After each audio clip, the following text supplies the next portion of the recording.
예수께서 모든 도시와 마을에 두루 다니사 그들의 회당에서 가르치시며 천국 복음을 전파하시며 모든 병과 모든 약한 것을 고치시니라. 무리를 보시고 불쌍히 여기시니 이는 그들이 목자 없는 양과 같이 고생하며 기진함이라.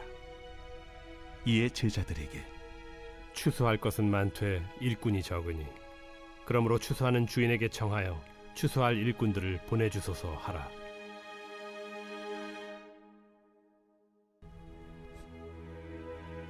예수께서 그의 12제자를 부르사 더러운 귀신을 쫓아내며 모든 병과 모든 약한 것을 고치는 권능을 주시니라. 오늘도 주님의 자리에 새벽 제단에 나오신 여러분들을 우리 성도님들을 환영하고 온라인으로 함께 하시는 우리 성도님들을 주님의 이름으로 환영합니다.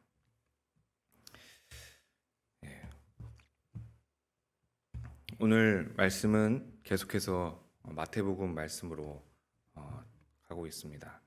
예수님이 모든 도시와 마을을 두루 다니셨습니다. 회당에서 가르치셨고 천국 복음을 전파하시고 모든 병과 약한 것을 고치셨습니다. 무리들은 목자 없는 양같이 고생하며 기진했습니다. 예수님은 이런 무리들을 불쌍히 여기셨습니다. 마태복음 15장 24절을 보면 예수께서 대답하여 이르시되 나는 이스라엘 집에 잃어버린 양 외에는 다른 데로 보내심을 받지 아니하였노라, 이런 말씀을 하십니다. 예수님이 심히 불쌍히 여기신 이유는 사람들이 기본적으로 삶의 방향을 잃었기 때문입니다. 그들의 당시의 목자였던 이 이스라엘 지도자들은 그들에게 전혀 도움이 되지 않았습니다. 첫 번째, 그들은 철저하게 율법을 지키는 자들이었는데 이 연약하고 병들어 있는 약한 것을 보면서 부정하다고 했습니다. 또 그들은 신앙적으로 예수님 보시기에 부패한 신앙을 가졌기 때문에 전혀 그들에게 목자로서의 도움이 되지 못했습니다. 뿐만 아니라 당시의 로마의 압제 속에 살아가는 이 하나님의 백성들은 늘 고단한 삶을 살았습니다. 막막한 현실 앞에서 신앙적으로 갈급하고 답답한 마음을 토로할 곳이 없었습니다.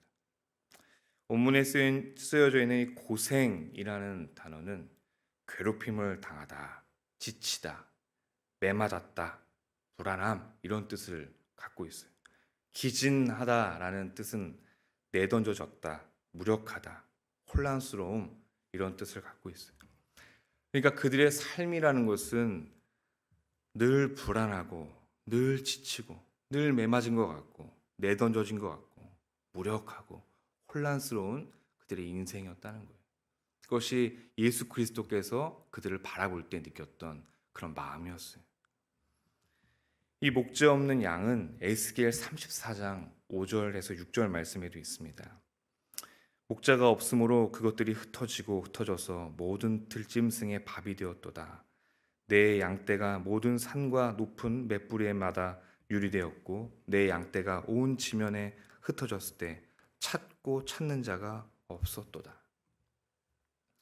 거짓 목자들, 즉 이 이스라엘 당시 지도자들이 백성에게 전혀 도움이 되지 못했기 때문에 하나님이 이스라엘에 구원해야 한다, 그들을 구원할 자가 필요하다라고 말씀하고 있어요. 이렇게 그 백성들을 인도할 자가 없는 그런 양무리를 가지고 하나님께서 이스라엘의 집에 잃어버린 양이 되었다라고 말씀하고 있는 거예요. 예수님은 그들 스스로 어떻게 할 수 없는 삶의 환경에 놓여져 있는 그런 백성들에게 깊은 동정심을 느끼셨습니다. 지금 예수님 앞에 모인 이 군중들과 무리들은 예수님을 쫓아다니고 따라다니며 예수님 앞에 모이지만 아무런 목적과 방향이 없어 보였어요. 그들의 지쳐있는 삶, 고단한 그들의 모습들, 버려진 것 같은 그의 삶 속에 예수님은 이들에게 목적과 방향을 찾아줘야 되겠다라는 생각을 하시게 됐죠.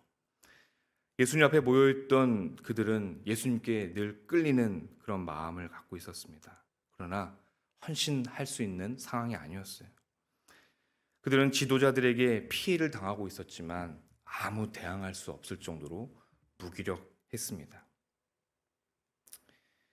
마태복음 2장 6절에 이런 말씀이 있습니다.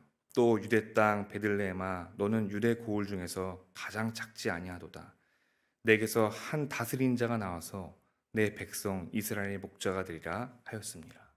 이 말씀은 미가서 5장 2절을 인용한 말씀인데 하나님께서 이 기진해하고 고생한 이스라엘 백성들, 목자 없이 홀로 무기력하게 다니던 이 이스라엘 백성들을 향해서 내가 너희들을 위해서 한 사람을 보내주겠다.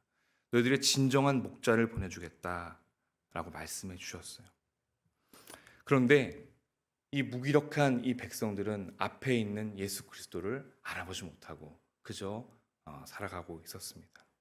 혹시 우리의 현실에서도 이렇게 때론 우리들의 앞에 놓여져 있는 문제, 고민들로 인해서 방향을 잃어버릴 때가 있지 않습니까? 또 우리들이 이 세상에 살아가면서 나라를 다스리는 사람들의 어떤 타락한 모습을 보고 또 교회가 타락한 모습을 보면서 또 답답하고 또 우리가 혼란스러운 경험을 할 때도 있습니다. 그렇게 지도자들이 타락할 때 그들 스스로 자신의 이익만을 위해서 싸우지 연약하고 또 지쳐버린 하나님의 백성들을 위해서 싸우지 않는 그런 모습들을 우리가 많이 볼 수가 있어요. 이런 자들을 위해서 하나님께서는 예수님을 보내주시겠다라고 말씀해 주신 거예요. 그리고 그 예수님께서 이런 기진하고 고생한 백성들을 위해서 내가 그냥 놔두지 않고 이들을 위해서 내가 무언가를 해야 되겠구나라고 결심을 하게 됩니다. 예수님께서는 그 불쌍히 여기는 마음으로 그냥 그 자리에 있는 것이 아니라 바로 그것을 해결하는 행동을 보여주고 계십니다. 예수님께서 제자들에게 말씀하십니다. 추수할 것은 많되 일꾼이 적다.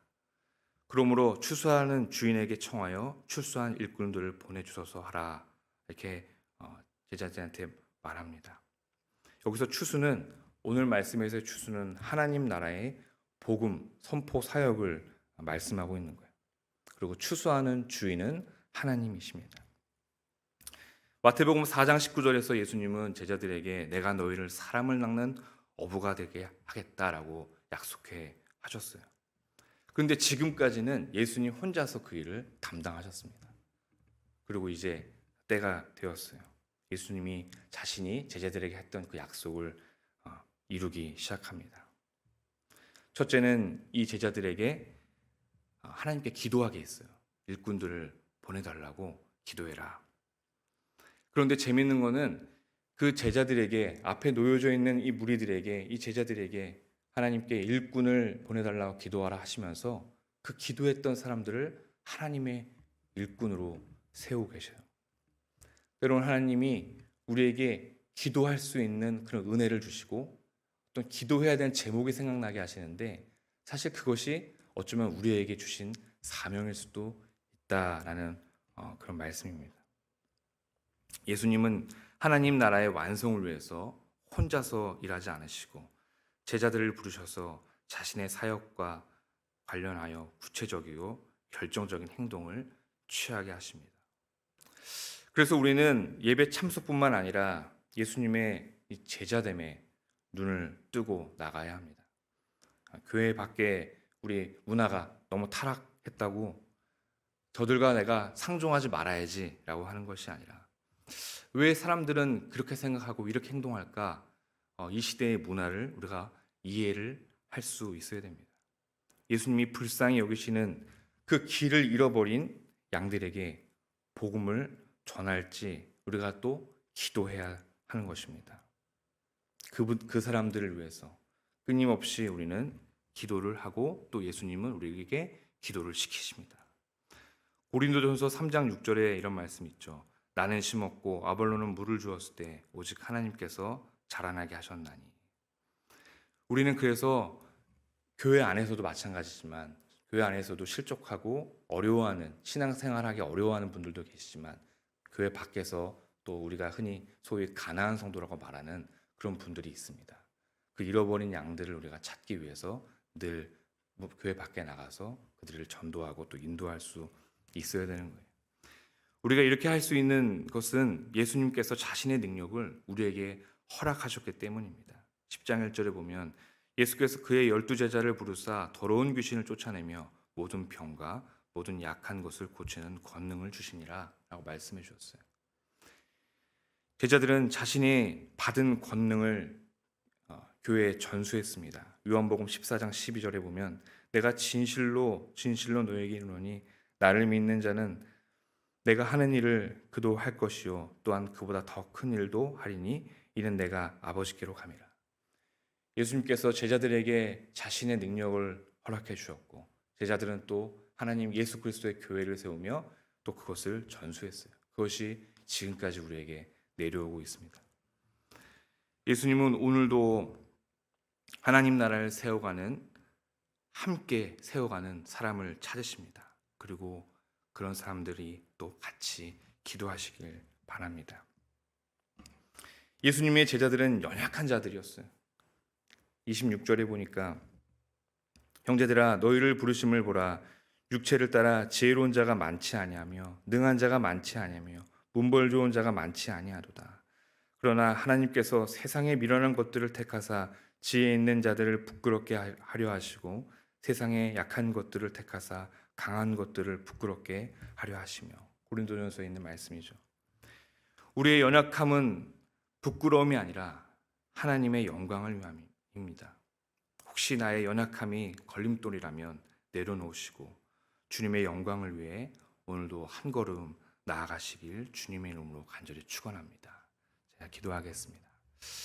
하나님 감사합니다. 오늘도 주님의 말씀을 나누었습니다. 우리의 연약함이 걸림돌이 되지 않고 그것이 오히려 영광을 돌리는 줄 압니다.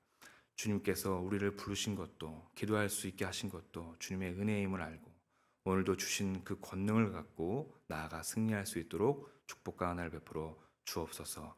예수님의 이름으로 기도했습니다. 아멘.